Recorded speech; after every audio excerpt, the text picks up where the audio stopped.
കഴിഞ്ഞ ദിവസം നിങ്ങളെല്ലാവരും അറിഞ്ഞു കാണും മാന്നാറിൽ നടന്ന സംഭവം. മനോജും രണ്ട് പെൺമക്കളും. മനോജിന് ഭാര്യയുണ്ട്, 3 പെൺകുട്ടികളാണ്. ശിവനന്ദ, ശിവഗംഗ, ശിവകീർത്തന, ശിവശൈലം എന്നൊരു വീട്ടിലാണ് മാന്നാറിൽ അവർ താമസിക്കുന്നത്.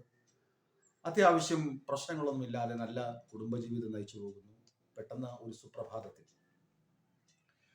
എന്തൊക്കെയോ ചില പ്രശ്നങ്ങൾ ഈ മനോജ് എന്ന് പറയുന്ന യുവാവിനെ അലട്ടിയിട്ടുണ്ടാകണം, അല്ലെങ്കിൽ അച്ഛനെ അലട്ടിയിട്ടുണ്ടാകണം. അയാൾ തീരുമാനിക്കുന്നു താൻ ജീവൻ എടുക്കാൻ പോവുകയാണ്. എന്നാൽ അയാൾക്ക് മാത്രം പോയി ജീവൻ എടുത്താൽ പോരായിരുന്നു. എന്തിന് ഈ കുരുന്നുകളുടെ ജീവൻ കൂടി അപഹരിച്ചു കൊണ്ടുപോകാൻ അയാൾ ശ്രമിച്ചു എന്നത് വളരെ പ്രസക്തമാകുന്ന ചോദ്യമാണ്. അങ്ങനെയൊക്കെ ചെയ്യാൻ പാടുണ്ടോ എന്ന് ചോദിച്ചാൽ ഒരിക്കലും ചെയ്യാൻ പാടില്ല. അയാൾ ചെയ്തത് ഒരിക്കലും നീതീകരിക്കത്തക്കതും അല്ല. എന്തൊക്കെ ഇനി ദാമ്പത്യ പ്രശ്നങ്ങൾ, ഭാര്യയുമായി പ്രശ്നങ്ങൾ ഉണ്ടായിരുന്നു, അല്ലെങ്കിൽ മറ്റെന്തെങ്കിലും സംശയരോഗം ഇയാൾക്കുണ്ടായിരുന്നു, ഇയാൾക്ക് സാമ്പത്തിക ബാധ്യതയുണ്ടായിരുന്നു. ഇങ്ങനെയുള്ള കഥകളും ഉപകഥകളും ഒക്കെ നാട്ടിൽ ധാരാളം പ്രചരിക്കുവാനുള്ള സാധ്യതകളൊക്കെ ഉണ്ട്.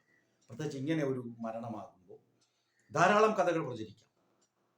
അദ്ദേഹത്തിന്റെ ദാമ്പത്തിക പ്രശ്നങ്ങൾ, ഭാര്യയുമായിട്ട് നിരന്തരം വഴക്കായിരുന്നു, ഭാര്യയുമായിട്ട് പിണങ്ങിയിരിക്കുകയാണ്, ഭാര്യയുമായി അകലത്തിൽ നിൽക്കുകയാണ്, അകൽച്ചയിലാണ് എന്നൊക്കെ കഥകൾ ഇറങ്ങാൻ വളരെ സ്വാഭാവികമായും ഇത്തരത്തിൽ ധാരാളം കഥകളുണ്ട്.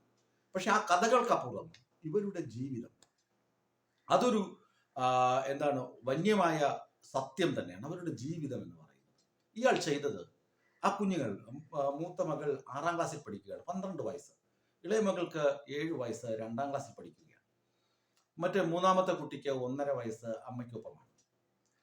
അപ്പോൾ ഇയാൾ ചെയ്തത്, കഴിഞ്ഞ ദിവസം സ്കൂളിൽ പോയി കുട്ടികളെ വിളിക്കുന്നു, കാറിൽ പോകുന്നു. എന്നിട്ട് വീടിന് സമീപം എത്താറായപ്പോൾ കുട്ടികൾക്ക് ജ്യൂസ് കൊടുക്കും. ഇതൊക്കെ ഒരുപക്ഷെങ്കിൽ സ്വാഭാവികമായും നടക്കുന്നതായിരിക്കണം. കാരണം അച്ഛൻ വരുന്നു, മക്കൾക്ക് ജ്യൂസ് വാങ്ങി കൊടുക്കുന്നു, ഇതൊക്കെ സ്വാഭാവികമാണ്. കാറിലിരുന്ന് ജ്യൂസ് കുടിക്കുന്നു, ഇതൊക്കെ സ്വാഭാവികമായും ആ കുടുംബത്തിനുള്ളിൽ നടക്കുന്ന കാര്യങ്ങൾ തന്നെയായിരിക്കണം. അവരുടെ സന്തോഷ മുഹൂർത്തങ്ങളിൽ ഇതുപോലെ കാറിൽ യാത്ര ചെയ്തിട്ടുണ്ടാകാം. അച്ഛനും അമ്മയും സഹോദരങ്ങളും ഒക്കെ ജ്യൂസ് കുടിക്കുകയും സന്തോഷത്തോടു കൂടി അതേ കാറിൽ യാത്ര ചെയ്തിട്ടുണ്ടാകാം. അപ്പോൾ കുട്ടികൾക്ക് സംശയം തോന്നുന്നില്ല. ഇത് നമ്മുടെ പാറശാലയിലെ കഷായം ചേച്ചി ചെയ്തതുപോലെ ഈ ജ്യൂസിനകത്ത് ഇയാൾ വിഷം കലർത്തി. എന്നിട്ട് തൻ്റെ പ്രിയപ്പെട്ട മക്കൾക്ക് ഇയാള് ജ്യൂസ് കുടിക്കാൻ കൊടുക്കുന്നു. ഇയാളും മൂത്ത കുട്ടിയും ആ ജ്യൂസ് കുടിച്ചു. ഇളയ കുട്ടിക്ക് എന്തോ കയ്പ് അനുഭവപ്പെട്ടിട്ട് അത് ജ്യൂസ് തുപ്പിക്കളഞ്ഞു. ഈ ജ്യൂസ് കുടിച്ച മാത്രയിൽ തന്നെ അച്ഛനും ചേച്ചിയും മയങ്ങി വീഴുന്നത് കണ്ട് ഈ കുട്ടി, കാറിനകത്തുണ്ടായിരുന്ന ഇളയ കുട്ടി ബഹളം വയ്ക്കുകയും നാട്ടുകാരെ വിളിക്കുകയും ചെയ്തു. അപ്പോഴേക്കും ഇളയ കുട്ടിയും ഏകദേശം ബോധക്ഷയത്തിലേക്ക് പോയിരുന്നു. ആശുപത്രിയിൽ എത്തും മുമ്പ് തന്നെ ഈ മനോജ് എന്ന്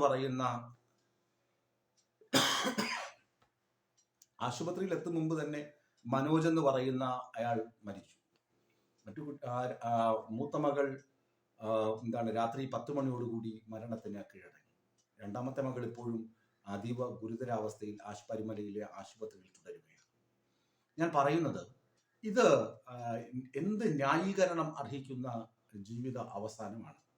സാമ്പത്തിക ബാധ്യത ഉണ്ടെങ്കിൽ അയാൾ പോയി എന്തെങ്കിലും ചെയ്യണം, അല്ലെങ്കിൽ അയാൾ അതിന് പരിഹാരം കണ്ടെത്തണം.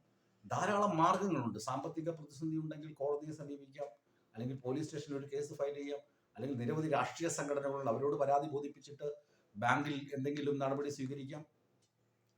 അങ്ങനെ ഒരുപാട് സാധ്യതകൾ ഈ നാട്ടിലുണ്ട്. ആ സാധ്യതകൾ ഉപയോഗിക്കാതെ സ്വന്തം കുഞ്ഞുങ്ങളെ കൂടി യമപുരിയിലേക്ക് കൂട്ടിക്കൊണ്ടുപോകുന്നത് ഒരിക്കലും ന്യായീകരിക്കാൻ പറ്റുന്നതല്ല എന്ന് മാത്രം ഓർമ്മിപ്പിക്കട്ടെ.